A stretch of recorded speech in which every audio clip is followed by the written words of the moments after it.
It's 4 p.m. and we're bringing you the developing news and the stories behind the headlines. This is Storycon. I'm Patrick Paez. Here are some of the stories we're watching this Thursday, June 6. The legal team of Alice Go has filed an urgent motion to lift the Bamban mayor's preventive suspension. The Office of the Ombudsman suspended Go for 6 months. That's over her alleged links with Pogo in her municipality. A recent Okta survey shows majority of Filipinos see China as the biggest threat. 76% of the respondents named the superpower and our neighbor as the nation that poses most danger to the Philippines. Russia was a far second with 9%. And authorities raided a supposed Pogo hub in Porac, Pampanga on Wednesday. Over 150 foreigners and 36 Filipino workers were rescued from the area. Some of them were allegedly kidnapped. In Parañaque, the Bureau of Immigration has arrested about 37 nationals or Chinese nationals in a subdivision. The Bureau of Immigration said the foreigners were unable to provide the necessary documents to prove the legitimacy of their business. Joining us today, Ana Marie Pamintuan, Editor-in-Chief of the Philippine Star, and Storycon's resident political pundit, Ronald Llamas. Ronald, Good afternoon, Ami. ilang araw ng resident ka? not de facto. Oo, not de facto. Tatanong ko nga kay Ami kung ano ibig sabihin nun. Iyon. Atin natin na lang yun. Bubulong ko na lang si Ami. Okay. Ami, it seems like a slow news day today. So what do you have on the front pages of the Philippine Star for tomorrow? We're waiting for reports from Davao. Nandun naman ngayon si President Marcos on another meeting with troops sa Davao de Oro naman. And there's a forum, Coast Guard forum in Davao. Ibang parte naman ng Davao where the Soldier and Solicitor General is attending at sabi niya, ang Pilipinas daw wants a peaceful and rules-based adherence to the international order. Okay. Yung mga ganyan. Saka of course, maulan na naman ngayon, southwest monsoon hanggang weekend daw, maulan. Kaya talaga rainy season na. Saka nabanggit niya si Alice Go. Mukhang na-inspire yata paglabas ng SALN niya, no? Merong lawyer ngayon na naghihingi rin ng SALN ni Vice President Sara Duterte. Ayun So we will see kung ano maging reaction sana. Pati yung ibang opisyal, hinga na rin ng SALN, ano?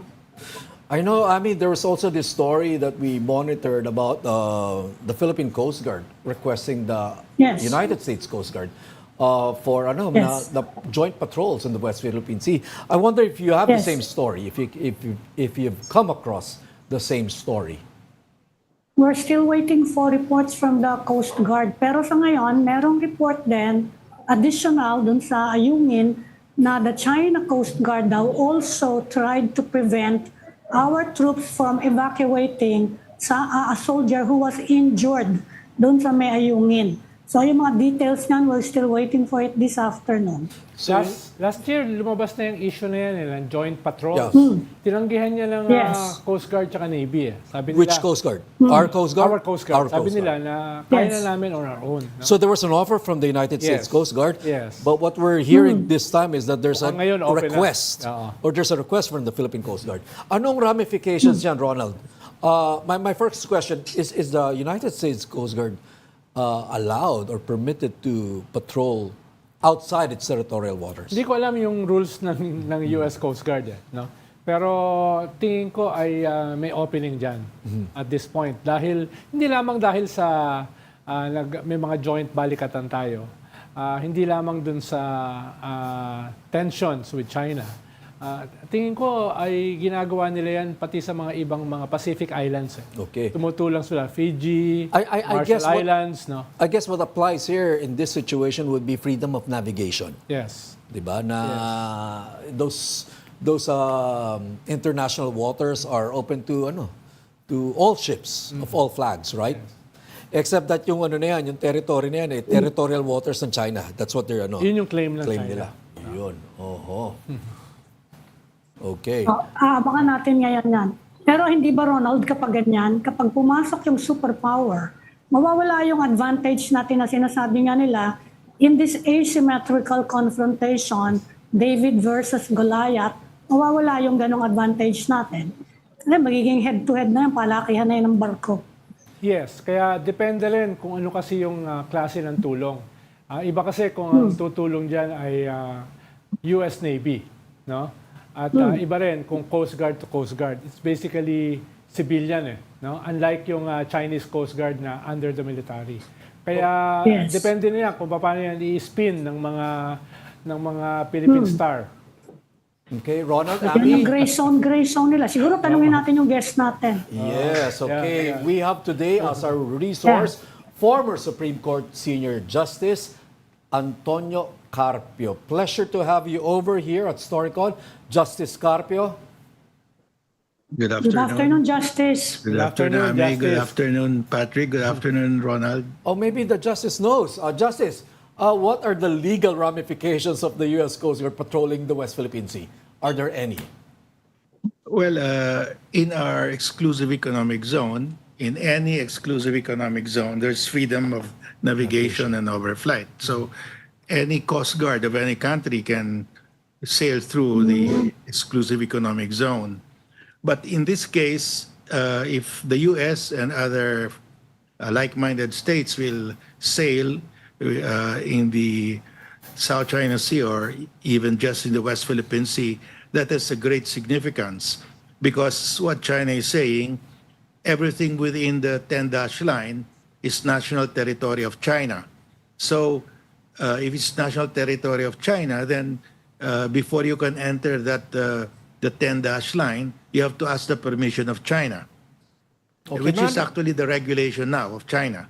So if the U.S. and its allies will sail, whether it's their Navy or Coast Guard, then that is in fact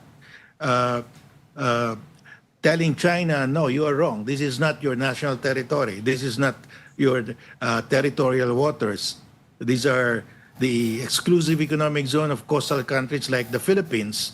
And in effect, they're actually enforcing the arbitral award because when they pass through the West Philippine Sea, they're telling China, we can do this, we can sail here because this is the exclusive economic zone of the Philippines in accordance with the arbitral award. And in the exclusive economic zone, there's freedom of navigation and overflight, and we can conduct naval drills. So they, in fact, enforce the arbitral award in that sense. That's why I've been saying, let's invite all these navies and coast guards of the world to sail in the West Philippine Sea. Because, in effect, they're refuting the position, they're rebutting the position of China. Okay, correct me if I'm wrong, Justice. I think that, if I'm wrong, no, is the only difference between our Coast Guard or the U.S. Coast Guard and the Chinese Coast Guard patrolling those waters is the difference that China, on the basis of its claim that its territorial waters can make apprehensions and we cannot. Well, China is claiming that they can arrest, but that's just a claim. I mean, that doesn't mean that it's legal. Right. And if they do arrest our fishermen, then we will go to the tribunal and they will surely lose. There's no way they can win because that's an exclusive economic zone. You know, the South China Sea is also huge. About 20 to 25% of the waters in the middle are high seas. High seas belong to all mankind. No state can own the high seas. And there's freedom of navigation and overflight.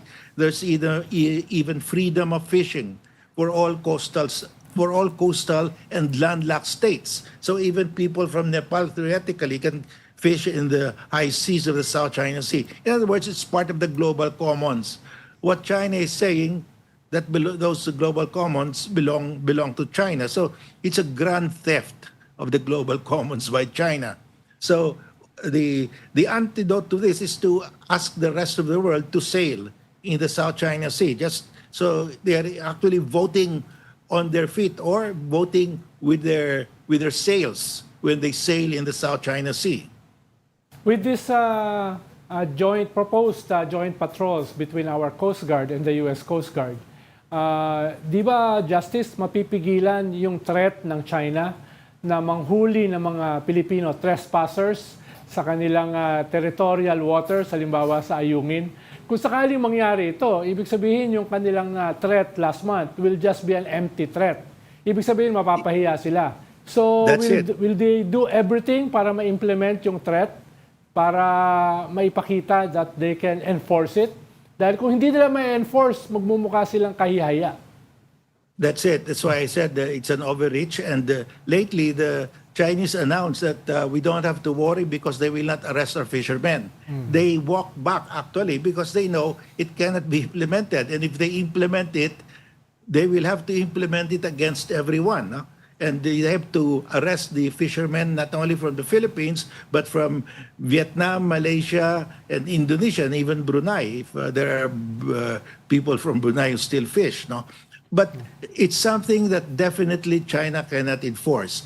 First of all, China said anyone who enters or exits the waters within the 10-dash line will have to ask our permission. Otherwise, we will arrest and seize those vessels. But they cannot do that to the U.S. Navy, to the U.S. Coast Guard. That's why the best way to stop this claim of China is just to send all the navies of the world and all the Coast Guards of the world to the South China Sea. And China cannot do anything, and so their entire claim will collapse. Justice, there are questions about the nature of the China Coast Guard. You're aware that they are under their maritime command, which is under Xi Jinping, and they are authorized actually to engage in combat maneuvers, to engage other vessels in combat. Are you aware of international rules governing the nature of Coast Guards? Meron ba diyang mga common rules? Is China actually authorized to give those functions to its Coast Guard, which is supposed to be civilian, di ba? Well, it depends on the internal law. China's Coast Guard used to be separate from its military. Now it's under the military command. So it's actually part of the People's Liberation Army. It's under the chain of command of the military. But there are other countries also like that. But we used to be like that, but we separated it during the time of President Ramos. We separated the Coast Guard from the military, so it's now civilian, so that we can actually now ask loans from Japan, because Japan will not give loans to the military, but only to civilian agencies. So it depends on the law of each country. Whether the Coast Guard will be under the military or it's a civilian agency. In the U.S., it's civilian during peacetime, but it is under the U.S. Navy in wartime. Yeah.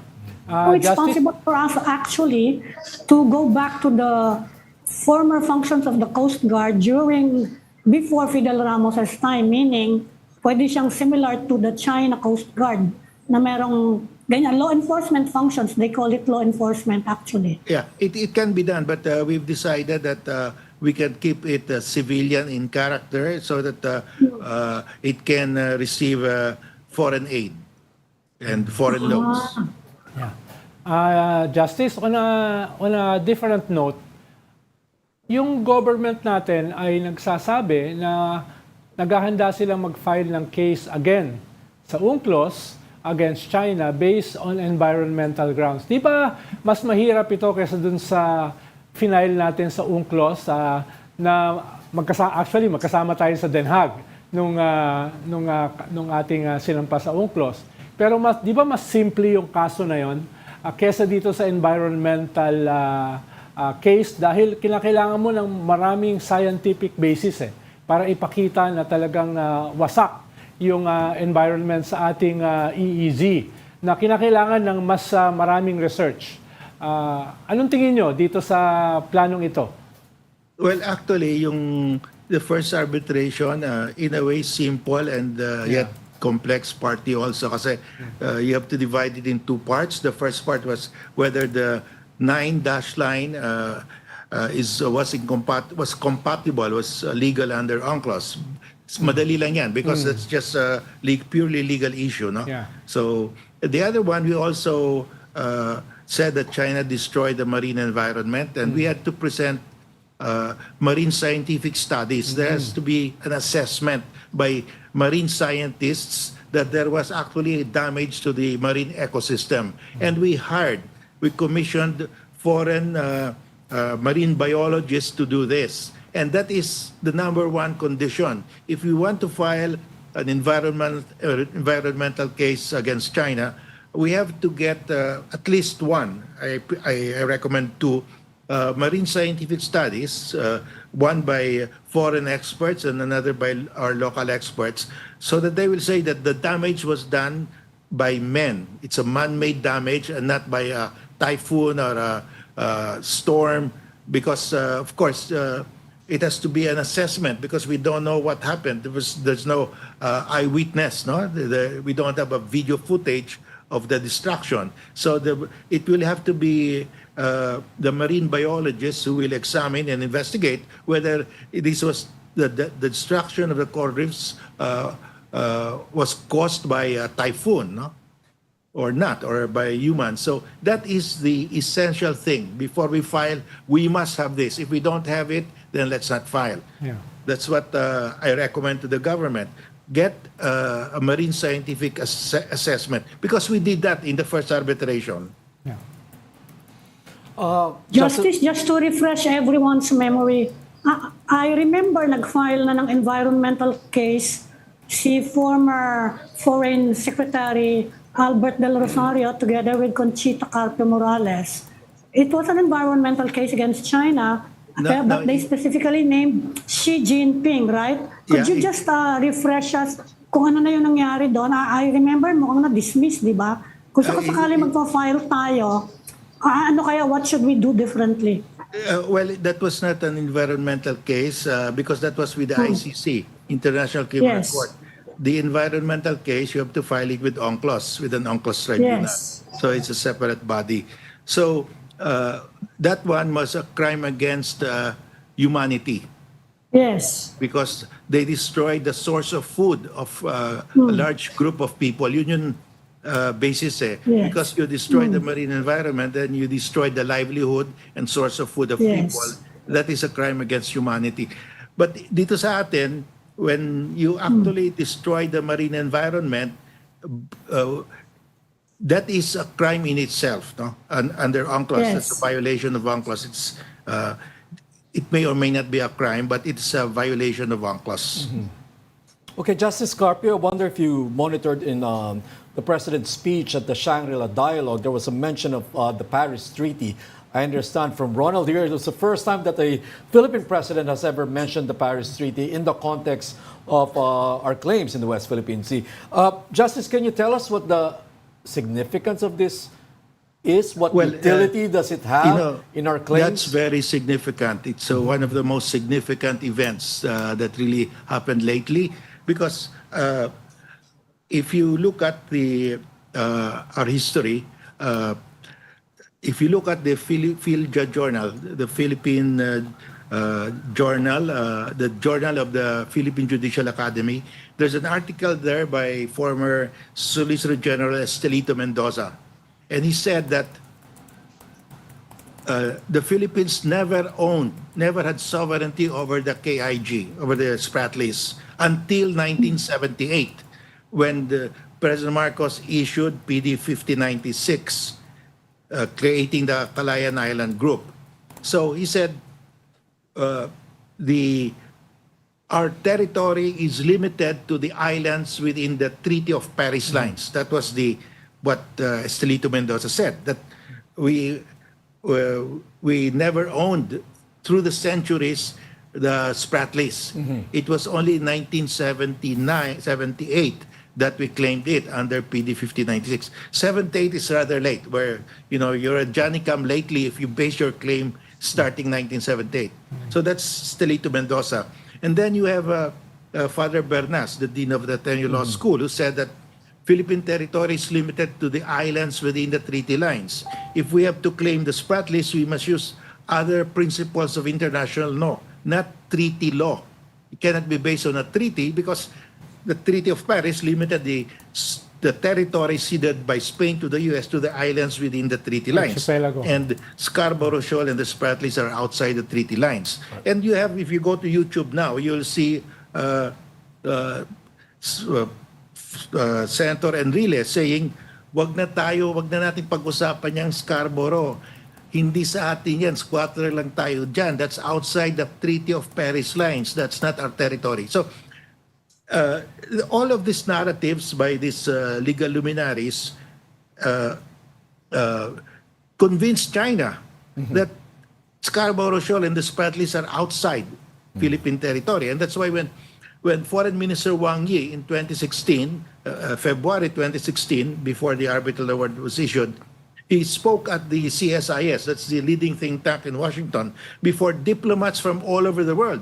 He showed there the Treaty of Paris lines, showing the islands within the Paris of Treaty lines and showing Scarborough Shoal and the Spratlys outside. He said, see, this is the 118 degrees longitude of the Treaty of Paris. All islands to the West Philippine Sea, do not belong to the Philippines. All islands to the west of this 118 degrees longitude line of the Treaty of Paris. And so the Philippines has no basis at all in claiming. And in fact, the Chinese are quoting Estelito Mendoza. So this has created, some other writers in Western journals, and really it pains me to read them and say that we are a late claimant. We only base it in 1978. And if we base it in 1978, we're too late the hero, too late to the party, because China claimed it in 1947 in their China Handbook of 1947. So, these are all wrong.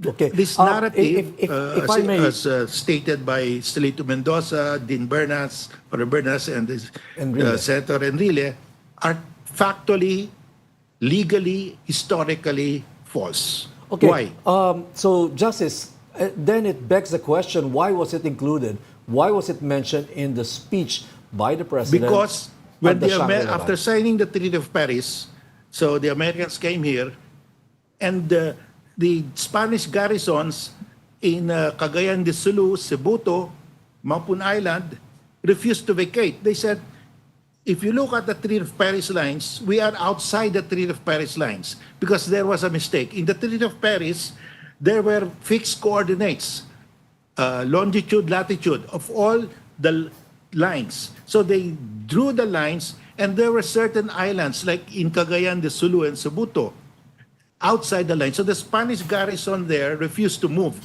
So they said, we are outside the treaty lines.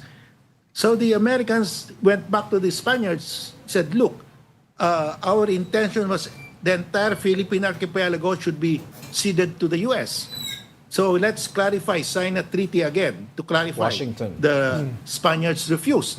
The Americans, after a long, acrimonious exchange of notes verbal, So, finally the Americans said, okay, to cut this short, we will pay you an additional $50,000 on top of the $20 million that we paid To for move the the line. islands within the treaty lines. to move the line. The Yes. Spaniards said, that's too little. So the Americans doubled it to 100,000, and the Spaniards said, agree, we will sign. Okay. So the second treaty was signed 2 years later. 1898 Treaty of Paris, 1900 Treaty of Washington. Yeah. There's only one article in the Treaty of Washington. Spain also cedes to the U.S. any and all islands outside. belonging to the Philippine archipelago lying outside the lines of the Treaty of Paris. So it included all islands of the Philippine archipelago outside the lines. So the question is, what are the islands of the Philippine Yes. archipelago outside the lines? Where is that document? Where is that map? We go to 3 maps. 1734 Murillo Velarde map, because it says Yes. that Panacot, that's Scarborough. It says that Los Baos de Paragua, those are the Spratlys. The second, and that's an official map of Philippine territory as of 1734. Because of the, you see there in the cartouche on the upper right-hand side, the Justice, that's the map behind you, di ba? Yeah, that's it. That's the map behind you. Yeah, you will Yeah. see here the cartouche. Yeah. That's the Royal Crown of Spain. That means it's an official map. Yes. Okay, Yun. That's the map that's behind it. them. That's the The map. Velarde map. Yes. Yeah, So- the Emilio Velarde Owned map. by The second map is the 1808. The 1808 is also an official Spanish, the second official Spanish map of Philippine territory during the Spanish regime. And it's more precise now because Scarborough Shoal is there with depth soundings because Alessandro Malaspina came here to Manila in 1792 and went straight to Scarborough to conduct a depth sounding. Yes. Ni-measure niya yung depth of all the rocks so to guide navigators. And that's why there is that in 1808 map, you see the depth soundings there, the survey of Malaspina. And then the last map of Philippine territory during the Spanish regime, the 1875 Carta General del Archipelago Filipino. And when the Americans came here, they did not have a map of the Philippines. They adopted in toto the 1875 Carta General of the Spaniards because it was the most complete map. You can see Scarborough Shoal there, and you can see the entire Spratlys. You can see Tito. Tito Island is there. Tito Island is Yes. Pagasa.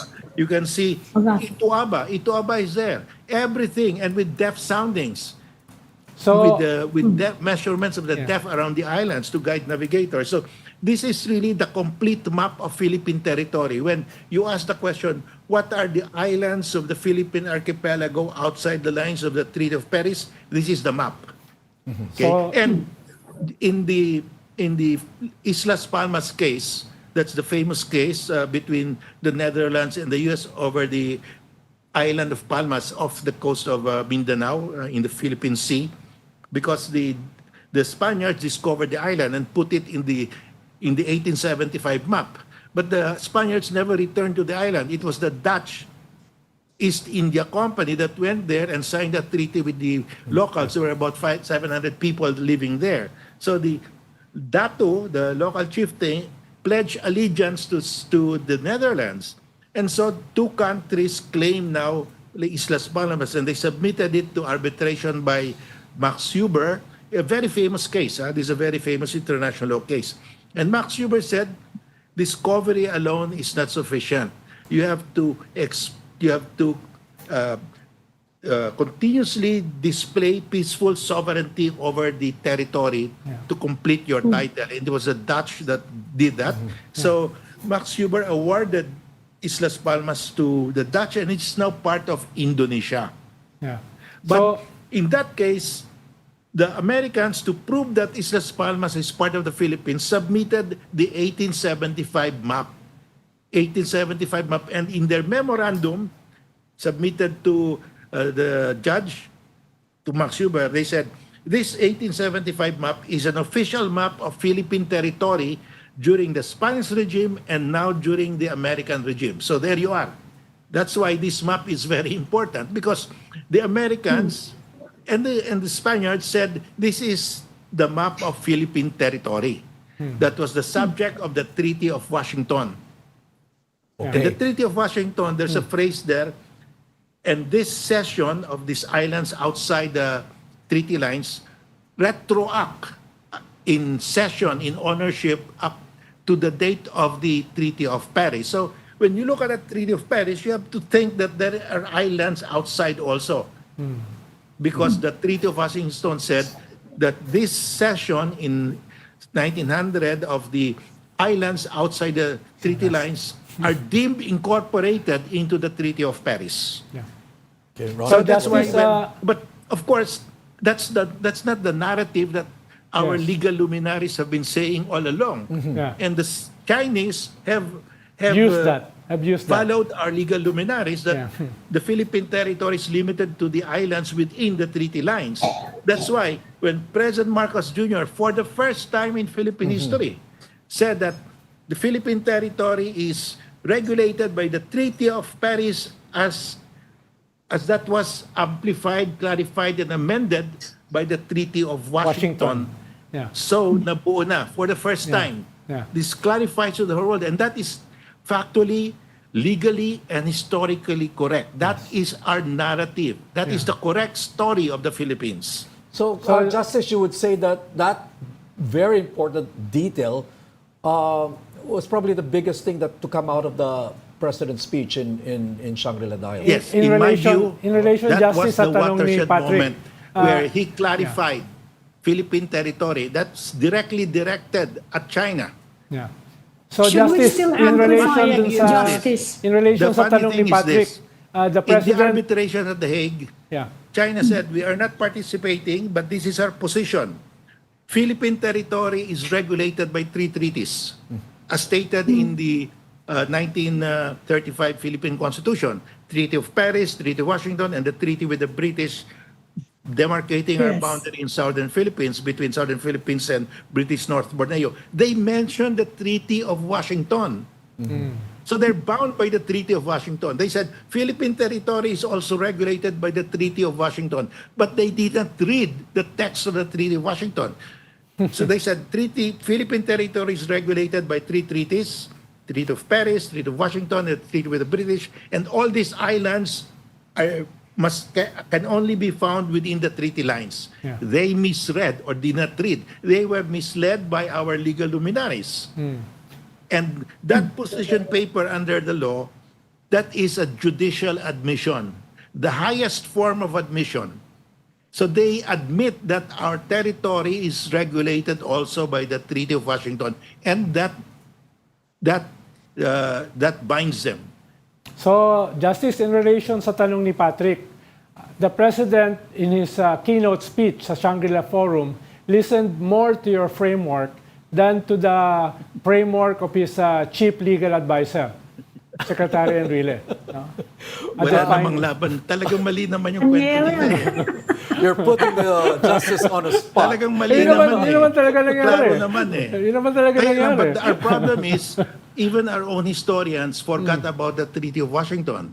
And if you look at the internet, if you go to the internet, you see the Philippine territory nasa loob ng Treaty of Paris lines. And that has been the impression of everybody. So, mali talaga. And it has misled China. Okay, Justice, sorry for a stupid question, but bottom line, Justice, the Treaty of Paris actually gives us more territory, more claim over what, Scarborough and Spratlys, or The Washington, The Washington. The Treaty of Washington, Treaty of Washington. for purposes of the West Philippine Sea dispute, what is important is the Treaty of Washington. Right. Which is, in a way, you could call an amendment to the Treaty of Paris. Something like that. 2 years later, A correction, but a in that revision. amendment, they said all these islands are deemed ceded to the U.S. as of the date of the Treaty of Paris. Okay. So when you look at the map, you must have a box there for Scarborough Right. Shoal and for the Spratlys. And that's what I told the NAMRIA, because the NAMRIA circulated a proposed new map of the Philippines, and the treaty lines are still there, and they did not indicate there the Treaty of Paris. They listed all the treaties except the Treaty of Washington. So the most important treaty now, because that's what's in dispute, is the Treaty of Washington. But in their listing, in the legend of the map, they missed out the Treaty of Washington. So I told them, please include the Treaty of Washington, because without the Treaty of Washington, how do we prove that we have sovereignty over Scarborough Shoal and the Spratlys, the KIG? Justice, So should we this be treaty, amplifying this more?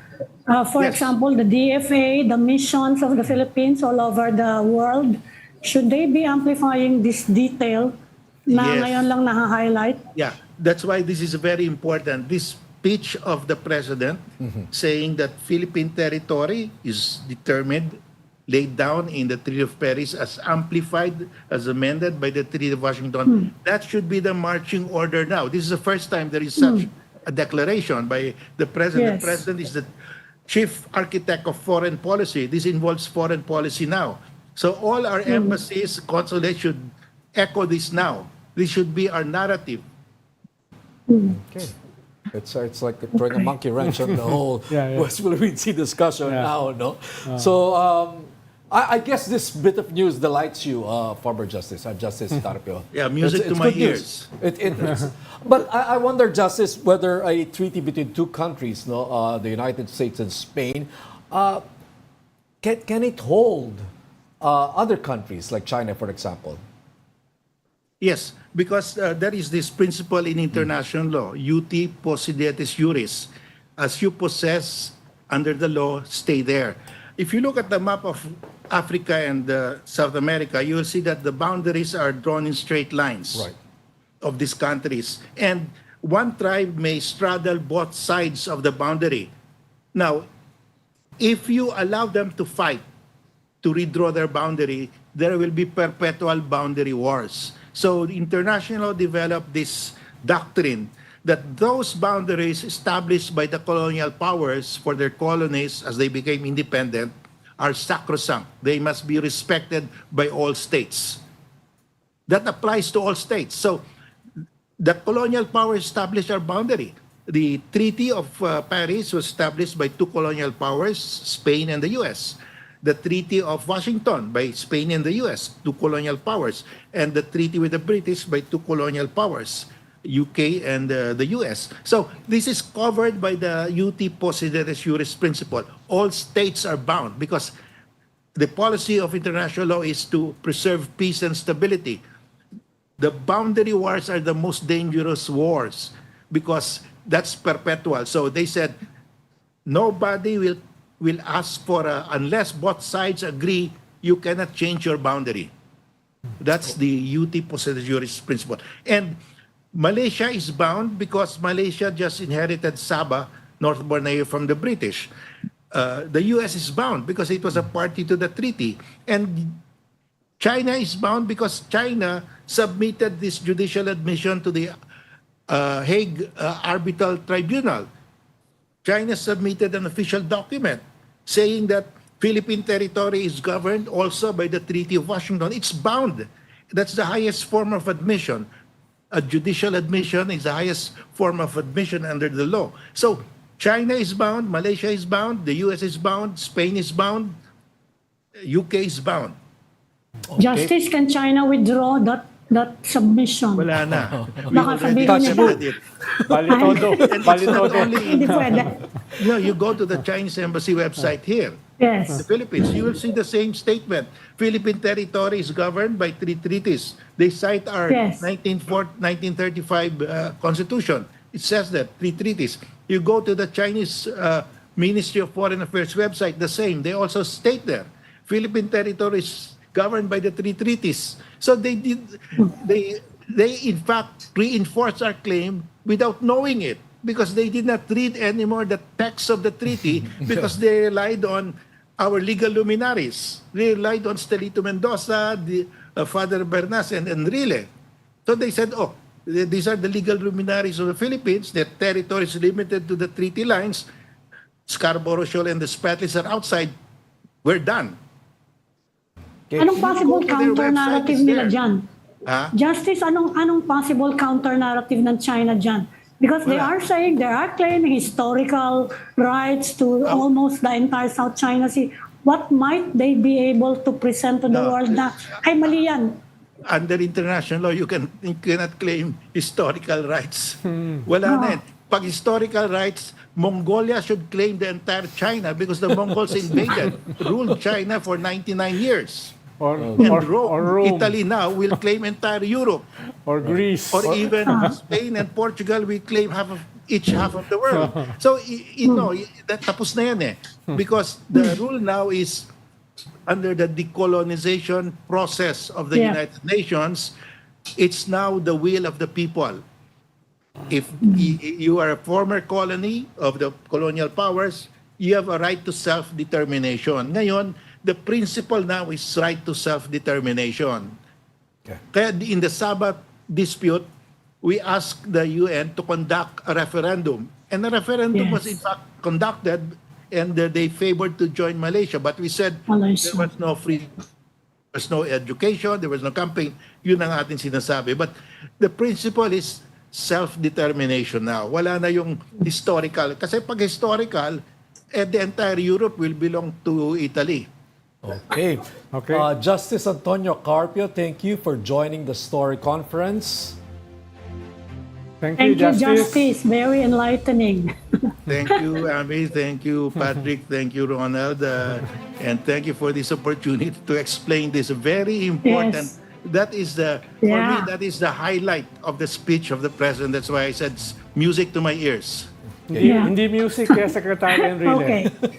You're watching Storycon on One News. We just need to take a quick break, but we will be right back. This is the Story Conference Group or the Storycon Group.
We've got the developing news and the stories behind the headlines. Welcome back to the Story Conference. I'm Patrick Paez with Ami Pamintuan and Ronald Llamas. Okay, there was a lot, no, Yes. to unpack Yeah. from that interview with former Justice Antonio Carpio. But now we have to move on to another story, still somehow related to China.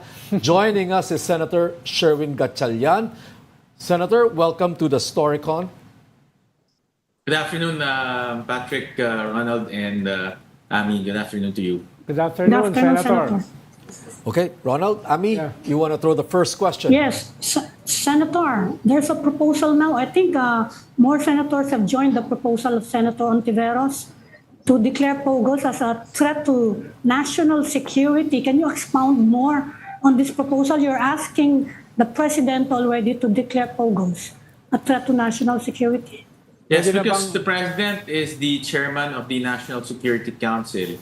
And Yes. just to give context to that, yesterday we had an executive session on the Banban Pogo Hub that was Yes. created a few months ago.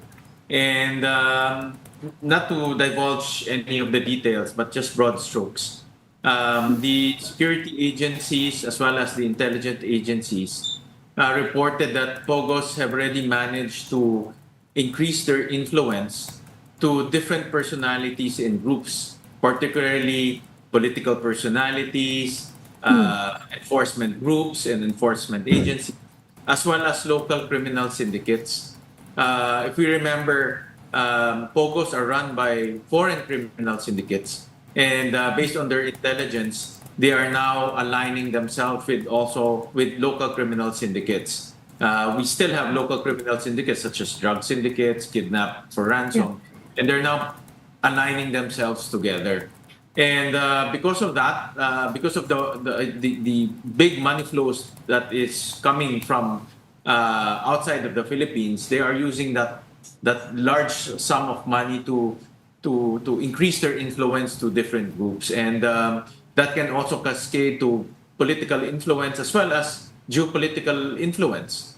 So that's why, in summary, we recommended to the National Security Council representative to already bring this up during the council meeting and declare Pogos as a national security threat, because once they get a foothold to all our decision makers, then it's very difficult now to fight Pogos or to untangle all of the criminal activities of Pogos, because they have deeper influence in our government system.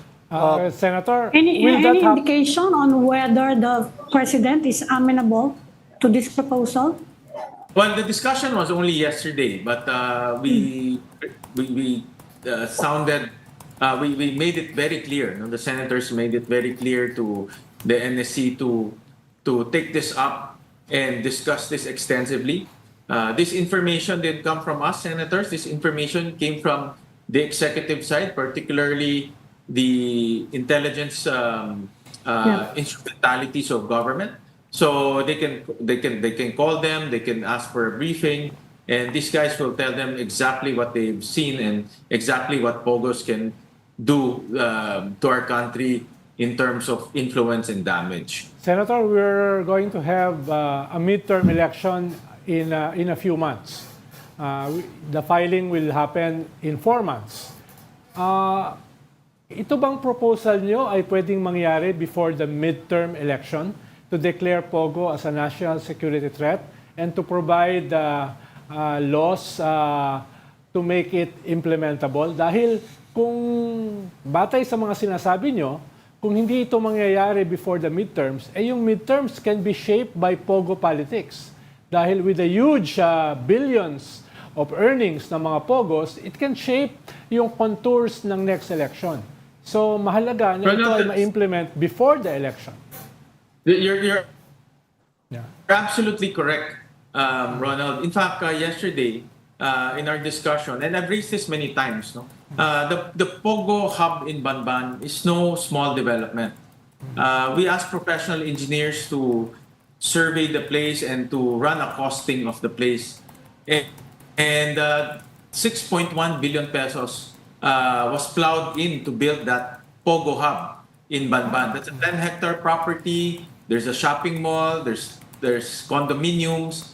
And there are 37 buildings in that Pogo hub. 6.1 billion was plowed in. And the concerning part is government did not detect anything in terms of money flows. We asked the Anti-Money Laundering Council, their representative yesterday, if they have detected anything, any money laundering activities, because when we were doing our own investigation, we couldn't find any trace on how the 6.1 billion landed on our shores. We couldn't also find any trace who built the facilities.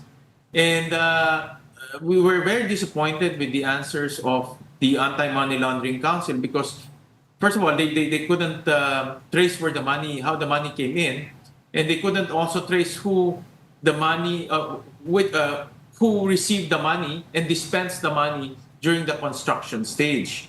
And it's quite disappointing, because the job of Anti-Money Laundering Council is to detect all of these things. But my point of the matter there is big sums of money is coming into our country undetected, and that can be used for whatever purpose, to build more Pogo hubs, but definitely it will also go to political personalities and other personalities in order to gain protection for their illegal activities. Okay, Senator, what comes after a declaration of Pogos as a national security threat? Does this dovetail to deportations, closures, and what else? I think the simple process will be, once it's declared as a national security threat, the president has the power to cancel all the existing licenses and, of course, prevent future licenses from being issued. And then they will probably have a wind down period. For example, deportation, not deportation, but canceling of work permits. Those who are working in Pogos with work permits, they will definitely be asked to leave the country. Of course, the illegal ones will be deported. And then the licenses, which is the document that legitimize pogos, will all be canceled, and they will no longer have any legal basis to operate in our country. Senator, how about Senator, government officials na involved dito? PAGCOR, AMLA, Philippine National Police, iba pang agencies na in a way supported the creation of these Pogo hubs. Di ba dapat more than foreigners ay dapat maparusahan din sila? Yeah, definitely. PAGCOR should also be held to account because they're the regulator under the law. In fact, in the law that created the tax regime for Pogo, it was very clear that PAGCOR should regulate them. But unfortunately, it's not happening. And one of the legislative proposals that came out from this hearing or from this investigation is to already separate the regulatory function and the operating function of PAGCOR. Right now, it's operating as one. And because of conflict of interest, they're not regulating strictly all of these POGOs coming into our country. Because on one hand, they're earning money, but on the other hand, they're not regulating, because once you start regulating, definitely the operations of these POGOs will be curtailed and revenue will go down. So one of the proposals that we will make in the committee is to already separate the regulatory function from the operating function of PAGCOR.